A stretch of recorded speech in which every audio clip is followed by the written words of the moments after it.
स्वागत है आपका। गौरव शुक्ला मैं हूं आपके साथ और इस बुलेटिन का आगाज करने जा रहे हैं। सबसे पहले बात होगी राम रहीम की।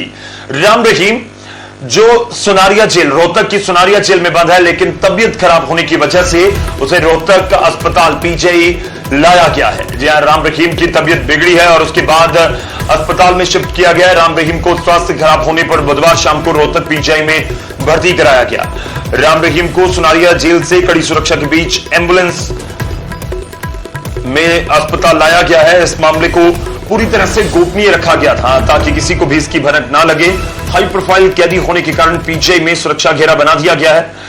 मिली जानकारी के मुताबिक जेल के अस्पताल में डॉक्टर्स ने पहले राम रहीम की जांच की, लेकिन हालत में सुधार नहीं होने पर उसे पीजीआई रोहतक लाना पड़ा। बता दें कि 7वीं यौन शोषण और पत्रकार हत्याकांड का दोषी राम रहीम रोहतक की सुनारिया जेल में बंद है, सजा काट रहा है और इस बीच तबीयत खराब होने की वजह से बुधवार शाम को रोहतक पीजीआई में भर्ती करवाया गया है राम रहीम को।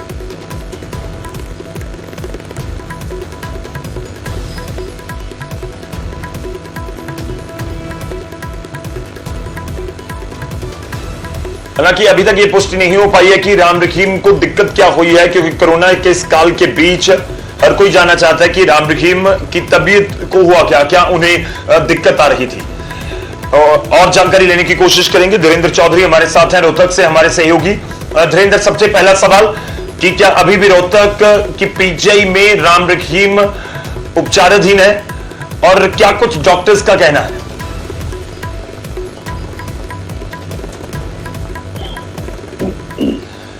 धीरेन्द्र, अगर मेरी आवाज आप तक पहुंच रही हो तो जानना चाहेंगे क्या कुछ आपके पास जानकारी है।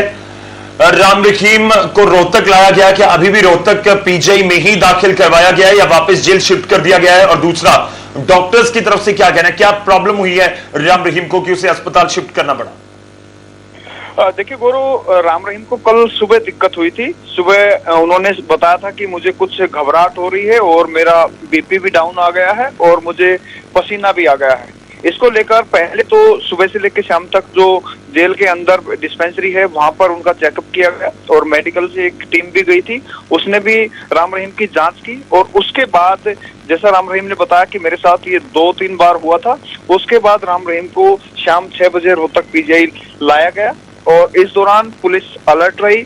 पीजीआई परिसर के चप्पे चप्पे पर पुलिस बल तैनात कर दिया गया था और उनको फिर एक स्पेशल वार्ड में दाखिल किया गया। वहां पर एक डॉक्टर्स का बोर्ड बनाया गया। डॉक्टर्स का बोर्ड, क्योंकि उन्होंने जो दिक्कतें बताई थी, हार्ट से संबंधित भी हो सकती है, लीवर से संबंधित भी हो सकती है, तो एक मेडिकल का बोर्ड बनाया गया जिसमें मेडिसिन के डॉक्टर भी हैं, हार्ट के डॉक्टर भी हैं, गैस्ट्रोएंटरोलॉजी के डॉक्टर भी हैं। तो ये सब अभी राम रहीम की जांच करेंगे और जहां तक फिलहाल जो कोरोना चल रहा है उनको लेकर भी शायद राम रहीम की आरटी-पीसीआर किया जाएगा। तो अभी राम रहीम रोहतक पीजीआई के अंदर ही है, स्पेशल वार्ड में उनको एक कमरा दिया गया है, यहीं पर उनकी सारी जांच होगी। लेकिन जो उन्होंने दिक्कत बताई थी उसी दिक्कत को देखते हुए पीजीआई प्रबंधन ने एक मेडिकल बोर्ड का गठन किया है जो उनकी जांच कर रहा है। ये जो तस्वीरें आई हैं धीरेन्द्र, इसके बारे में भी जानना चाहेंगे। बहुत दूर की तस्वीरें, लेकिन ये लग रहा है कि शायद वो राम रहीम चलकर अस्पताल में गया है, यानी कि तबीयत इतनी ज्यादा खराब नहीं। आमतौर पर मरीज कोई बहुत ज्यादा दिक्कत में हो या स्ट्रेचर या व्हीलचेयर पर ले जाया जाता है। इसके बारे में कोई जानकारी, ये तस्वीरों को अगर आप थोड़ा सा एलैबोरेट कर पाएं।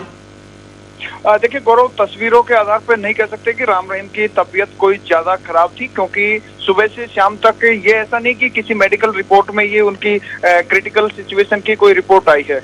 खुद राम रहीम कह रहे थे कि मेरा बीपी डाउन आया था, मुझे कुछ घबराहट हो रही थी और पसीना आया था। ये किसी ने देखा नहीं, ये सिर्फ राम रहीम ने बताया, जो हमें अपने सूत्रों के हवाले से जानकारी मिली है। उसके बाद एहतियात बरतते हुए जिला प्रशासन ने रोहतक पीजीआई से संपर्क किया, जेल प्रशासन ने, यहाँ से एक मेडिकल टीम गई, उन्होंने राम रहीम की जांच की। अभी तक ऐसी कुछ समस्या सामने नहीं आई कि राम रहीम की हालत क्रिटिकल है, ना तो उनको कोरोना लग रहा है। हाँ, कुछ लक्षण जो उन्होंने खुद बताए हैं को देखते हुए पीजीआई प्रबंधन बोर्ड का गठन किया गया है। आज वो बोर्ड पहले तो राम रहीम से पूरी बातचीत हो चुकी है, उनको जो जो समस्याएं हैं सबने डॉक्टर्स ने जो पैनल बनाया गया था उन्होंने वो लिख ली है और आज उनके चाहे ब्लड के सैंपल हो या फिर हार्ट संबंधित जांच हो या फिर दूसरी ओर अन्य जांचें हैं वो सारी आज जांच होगी। लेकिन ऐसी स्थिति नहीं है जिस तरह से राम रहीम खुद उतर के एम्बुलेंस से आए थे कि कोई क्रिटिकल सिचुएशन में आए हैं, उन्होंने कोई दिक्कत बताई थी घबराहट जैसी, उसी की जांच के लिए उनको ऊपर लाया गया। शुक्रिया धीरेन्द्र, धन्यवाद हमारे साथ जुड़ने के लिए, इस पूरी बातचीत के लिए। आप नजर बनाए रखिए, आपसे आगे भी अपडेट लेते रहेंगे इस पूरे मामले में। जिस तरह से धीरेन्द्र अभी जानकारी दे रहे हैं कि रोहतक पीजीआई में ही अभी भर्ती करवाया गया है और आपको बता दें कि बुधवार शाम 6 बजे के करीब राम रहीम को लाया गया अस्पताल में और उसके बाद क्योंकि कोरोना का ये काल है तो जो पेशेंट्स लाए जाते हैं तो ज्यादातर आरटीपीसीआर भी किया जाता है ताकि उनको कोरोना की कोई दिक्कत तो नहीं है ये भी सुनिश्चित कर लिया जाए। तो वो टेस्ट भी करवाया जाएगा जो अभी हमारे सूत्र बता रहे हैं, लेकिन देखना होगा कि और अस्पताल की तरफ से क्या कुछ बताया जाता है। फिलहाल कुछ तस्वीरें आपको दिखा रहे हैं जब राम रहीम को लाया गया था, अस्पताल के अंदर ले जाया गया और इस बीच उपचार जारी है रोहतक पीजीआई।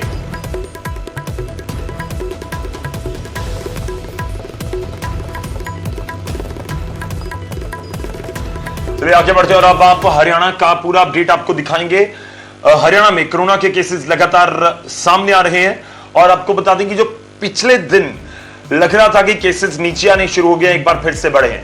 11 साढ़े 11 हजार के करीब कल केसेस थे, लेकिन आज एक बार फिर से 12,000 की संख्या को पार ही आंकड़ा कर गया है। हरियाणा में कोरोना के 12,490 नए केस रिपोर्ट किए गए हैं और आपको बता दें कि कोरोना के 14,264 मरीज ठीक भी हुए हैं। तो एक थोड़ी सी राहत की खबर जरूर है कि जितने केसेस सामने आ रहे हैं नए, उससे ज्यादा ठीक होने वालों की संख्या है, यानी कि 12 साढ़े 12,000 केसेस हैं लेकिन 14 साढ़े 14,000 लोग ठीक हो रहे हैं। पिछले 24 घंटों में 165 मरीजों की मौत हुई है। सबसे ज्यादा रोहतक इस समय प्रभावित है और 23 मरीजों की जान वहां पर गई है।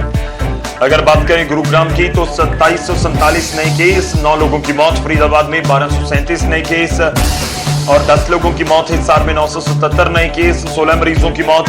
भिवानी में 802 नए केस, 16 मरीजों की मौत।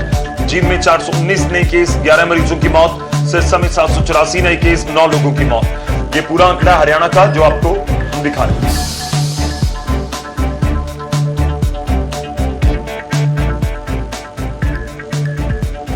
चलिए हरियाणा का अपडेट के बाद अब पंजाब का भी रुख कर लेते हैं। पंजाब का भी पूरा अपडेट आपको देते हैं कि किस तरह से कोरोना के केसेस पंजाब में भी बढ़ रहे हैं। पंजाब में पिछले 24 घंटों में 8,347 नए केस रिपोर्ट किए गए हैं कोरोना के। लोगों ने टेस्ट करवाया और जिनकी रिपोर्ट पॉजिटिव आई है 8,347 और पिछले 24 घंटों में 197 मरीजों की मौत हुई है। पंजाब में मौतों का आंकड़ा लगातार ज्यादा है। दूसरे राज्यों के साथ अगर तुलना करें तो पंजाब में मौत दर ज्यादा नजर आती है।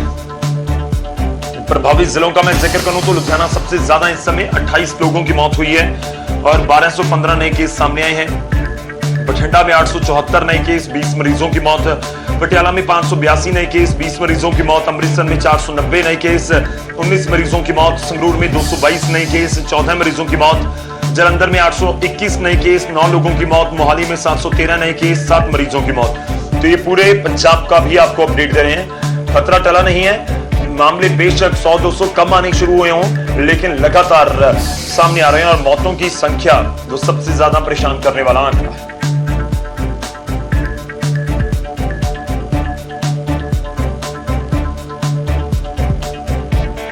चलिए अब हरियाणा और पंजाब के बाद रुक करते हैं हिमाचल का भी आपको अपडेट देंगे। हिमाचल में पिछले 24 घंटों में 4977 नए केस रिपोर्ट किए गए हैं, लगभग 5000 और ये दूसरा दिन लगातार है जब 5000 के करीब नए केसेस हिमाचल प्रदेश में रिपोर्ट किए गए हों, लेकिन मौतों की गिनती वो भी चिंता का विषय हिमाचल में पंजाब की तरह बन रहा है, क्योंकि मौत दर हिमाचल में भी पंजाब की तरह ज्यादा नजर आता है। 24 घंटों में 66 मरीजों की मौत हुई है। कोरोना के 2187 मरीज ठीक भी हुए हैं। एक्टिव केसेस की संख्या 38,954 तक पहुंच चुकी है।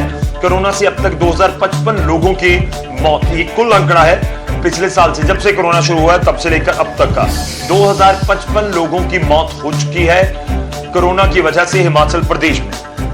तो 2000 मौतों का आंकड़ा भी हिमाचल पार कर गया है।